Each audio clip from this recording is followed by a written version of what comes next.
Hey guys, it's Nabil here from Topaz. Welcome back to another Wednesday video, and this time we just finished off recording this, and that you're going to be able to see in a few weeks time, that you're going to see on our usual Sunday broadcastings.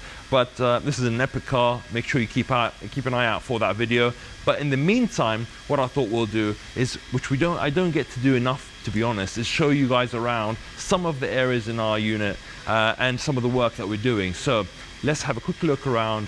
Vic is here holding the camera, so it looks much better than me holding it myself. So let's look at the cars. First car, let's look at this one here, which is one of the cars that's true to my heart, because I actually had one of these. Not the Aperta, it was actually just the coupe. But the cool thing about this car is that this color, and you know, I mean, from my perspective, we see a lot of cars. A lot of cars. We see a lot of different manufacturer cars, and we see a lot of different paints. And for the first time, there's been a paint that I actually haven't seen on a car previously. And it's this. It's Bianco Miglia Miglia. Yeah, it's a color that I've never heard of before, but this is one of our really, really good customers. Very tasteful in how he does things. And he managed to mix that Bianco Miglia Miglia with Rosso Magma, which is again a color that I've never seen before. So it's fantastic to see it in real life. If you look down the side of the car, obviously you've got the carbon, and inside the car you've got this phenomenal red interior. And it just, again, it's one of those things where all these small details, every single element of this car, every single bit of Alcantara has been chosen with it in mind to match on the exterior. So again, hats off to the customer, done a fantastic job with this. We're doing a level 2 and full PPF on this, obviously. With this color, you need to make sure it's absolutely perfect. Let's look what else we've got here. We've got the Taycan Turbo S, going from gloss white to a satin film, and we put satin conversion on this. This car actually belongs to a grime artist, JME, which I'm sure you guys know who he is, and he sent the car to us, and he's like, do you know what, I want to make it look unique. I want to be able to see the lines, and I saw in your previous videos some of the matte conversions you've done, and the way the lines just literally protrude, and I agree with him 100%, because when you see the lines down the car and on the bonnet, really emphasizes on it with the self conversion. So we're doing obviously a PPF on it. We're also going to try to get all these done in gloss black as well. So we're going to paint them just to tie it all in, so there's no plastic on there, and yeah, protect the wheels. And front, we're going to be doing something quite cool on it. So on the front side, we'll actually be putting carbon fiber on the front sections here, and a lot of people are asking us to do this. So we're actually not just putting a wrap on in carbon fiber, we're turning them into a carbon fiber product, which is great. So that's going to be done, because to match with all the side, you've got, see on this car, you've got the aero kit, which comes in carbon fiber. So we're going to make sure it matches really well, and that's going to be done just to give it that little final touches.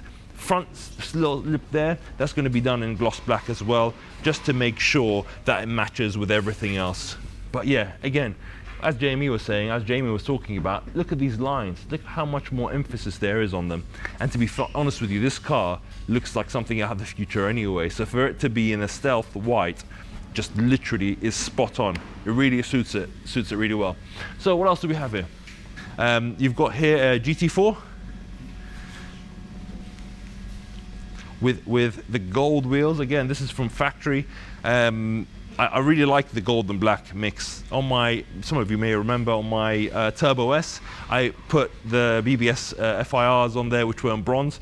It's similar to this. I just love the way black and gold look together. And right next to it, it's like almost like a matching pair. You've got another one, which is another Porsche, which is a GT3 RS. Same thing with the gold wheels on it. Again, these are your ultimate track cars. And actually with that one over there, we fitted the gold decals on it as well, just because obviously it doesn't come from factory in gold as a decal. So we put it on there just to make sure it looks spot on with regards to the wheels, and the actual color itself matches the wheels perfectly. Then let's go over to this bit here, which is essentially, I think the elephants, not one elephant, the elephants in the room. I mean, it's the best out of what's currently coming out of Bugatti and what currently is coming out of Ferrari. And then not just the fact that we've got one Divo, we've obviously got now chassis number 3 as well. So we've got chassis number 2 and chassis number 3, which is over there. Again, very obviously similar, but different in their own right. It's actually quite interesting. The bit that I didn't quite notice is that it shows you how, I mean, with this car, with the Divo, it's a big car, right? It's a wide car. I mean, this is a very beautiful design in terms of the way it looks at the Monza. It's one of my favorite, and the cool thing about this is actually an SP1. So it's only the one-seater, meaning that you actually don't have another seat here. So you're gonna be out getting this experience basically by yourself. And they're a lot more limited, I believe, the SP1s, because not many people went for them. I think most people went for the SP2, which is the two-seater. But yeah, from a technical standpoint, PPF, this is you can see it's a mammoth piece of film on the front and also at the back. But I mean, it's so, I mean, for me, this is the ultimate in terms of the design, in terms of slender, beautiful design. And this is the ultimate in terms of aggressive, pure aggressive, track-focused car, which is what this car is made for, and this is what Bugatti have done. The colors are slightly different, so I don't know if you can quite catch it on the camera or not, but this one's a darker gray. This is the launch spec of the car. And then on this car, on this side, you actually have, some of you Apple fanboys will know the color of this, but this color has been designed to match the iPhones. So it's actually space gray. I haven't got a space gray phone. I always go for the funky colors, but this is actually space gray. So hence why when I first saw the car, I was like, wow, this is cool. When I spoke to the customer, I said, how did you manage to get this being in this color? He said, I really like my phone color, and I said, match the phone color. Great. Really good inspiration. Again, you get inspirations from anywhere. That's the cool thing about it. So yeah, anyhow, so that's our workshop today. We've got another secret room in there, which I can't show you yet because we're going to be running out of time. And then next week, next Wednesday, I hope to show you upstairs as well. So keep your eyes peeled for that tag over there. That 911 is going to be amazing. And if you haven't already seen, we've done a video on the Divo. Watch it. I'll put a link up here. And if you haven't seen our video for the Monza, I'll link it up here. So both linked up right here, so you can actually get to see them if you haven't done already. And make sure to like, share, and subscribe, and I'll catch you next time.